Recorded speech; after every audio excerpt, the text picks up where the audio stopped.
Have you ever noticed how some men enter a room and everyone pays attention? They don't speak loudly. They don't show off. But people feel their presence. And women, without a word, respond to it.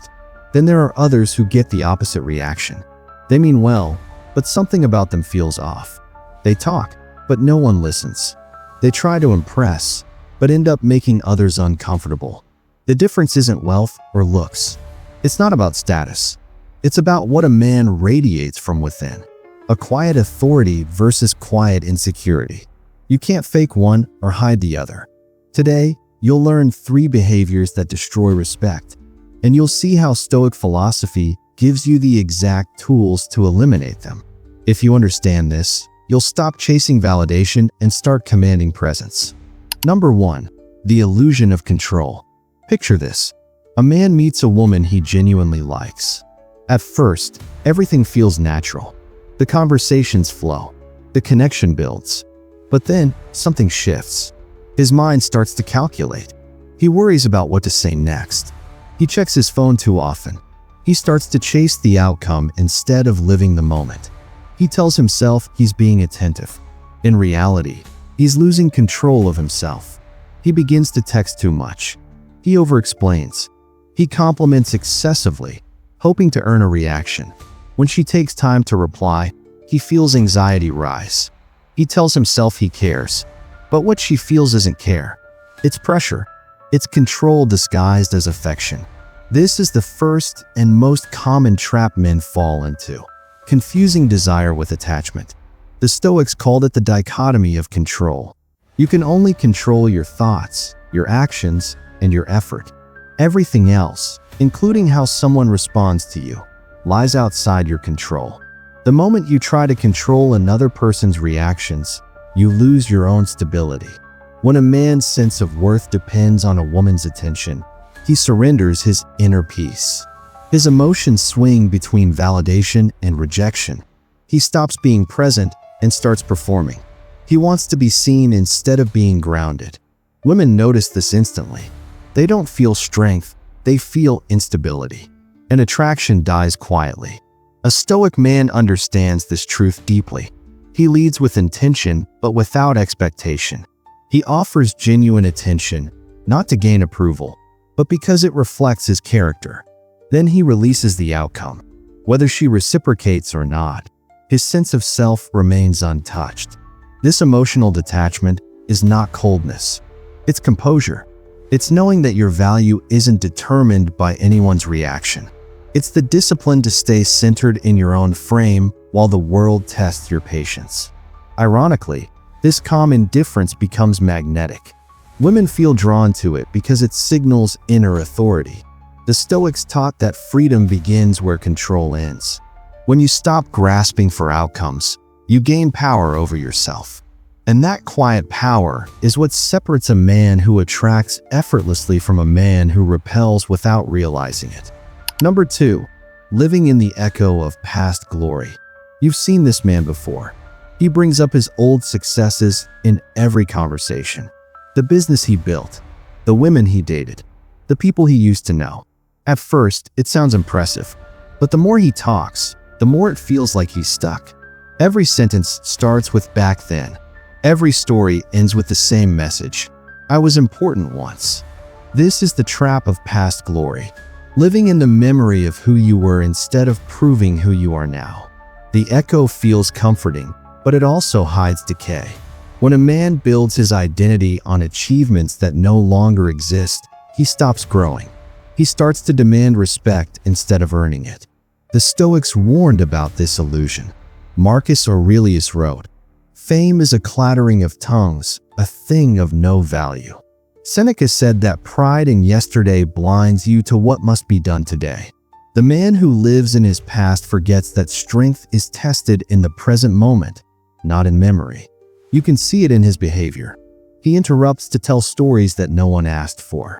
He downplays the success of others because it reminds him of what he's lost. He expects admiration by default, but respect doesn't work that way. The world rewards relevance, not history. Women sense this quickly.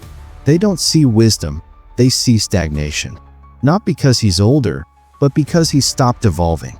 A Stoic man understands that yesterday's victories don't define today's worth. He honors his past without hiding inside it. He stays engaged, curious, and disciplined. He listens more than he speaks. He adapts instead of reminiscing. He understands that humility keeps him sharp, while pride dulls his edge.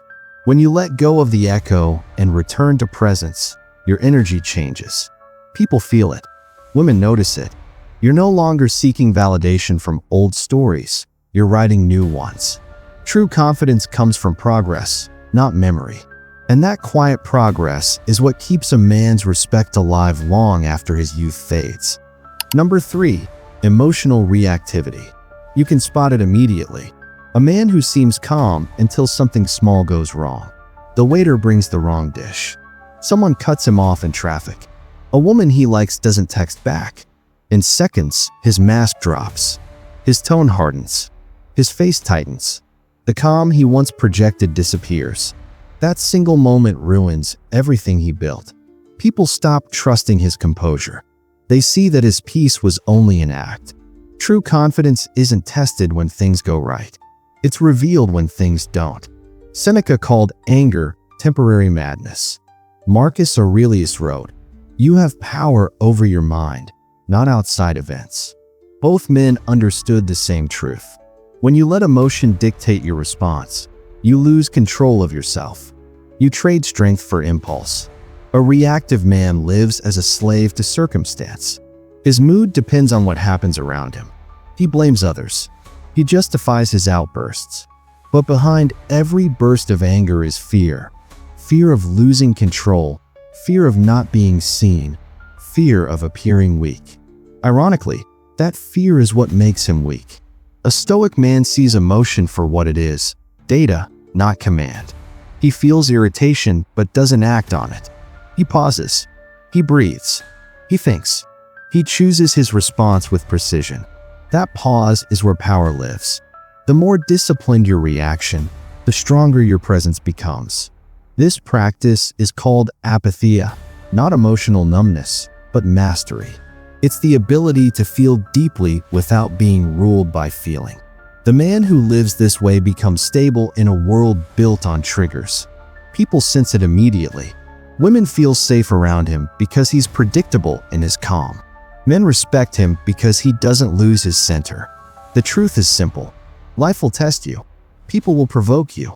The world will not move the way you want it to. But your reaction is always your choice. Control that, and nothing can shake your authority. The Stoic correction. Look closely at the pattern. Control disguised as care. Pride disguised as confidence. Anger disguised as strength. Each comes from the same weakness. Dependence on what you cannot control. When your peace relies on others, you become unstable. When your worth depends on approval, you lose your center. When your emotions dictate your actions, you lose authority over yourself. Every lapse in discipline begins there. The Stoic solution is simple. Master yourself before you attempt to manage anything else. Focus on what is truly yours, your thoughts, your actions, your choices. Everything beyond that is noise. The man who lives by this principle walks with calm strength. He does not chase attention. He earns it through presence. He does not perform. He embodies truth. He does not react. He responds with clarity. His stillness speaks louder than any performance. People feel it. Women respect it. Men notice it. Because that kind of composure cannot be faked. True strength is quiet. It shows in the way you hold your ground when others lose theirs.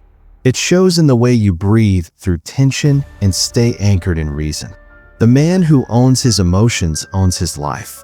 That discipline is what separates power from noise, composure from chaos, and self-respect from insecurity. Final reflection.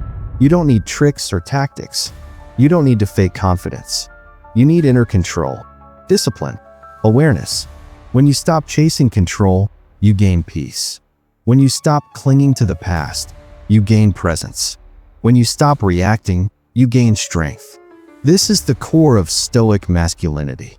Stoicism isn't about suppressing emotion. It's about mastering it. It's the ability to stay composed no matter what happens around you. To feel deeply but act with precision. To lead yourself before you try to lead anyone else. That is what gives a man quiet authority. That is what makes him trustworthy, calm, and grounded. Women feel that steadiness. Men respect it. And you begin to respect yourself again because your actions match your values. That alignment is rare. It's powerful. It's peace. If this message speaks to you, subscribe to Stoic 95 and share your reflection below. Your insight may help another man regain his direction. Stay calm. Stay aware. Stay disciplined. This is the way of Stoic 95.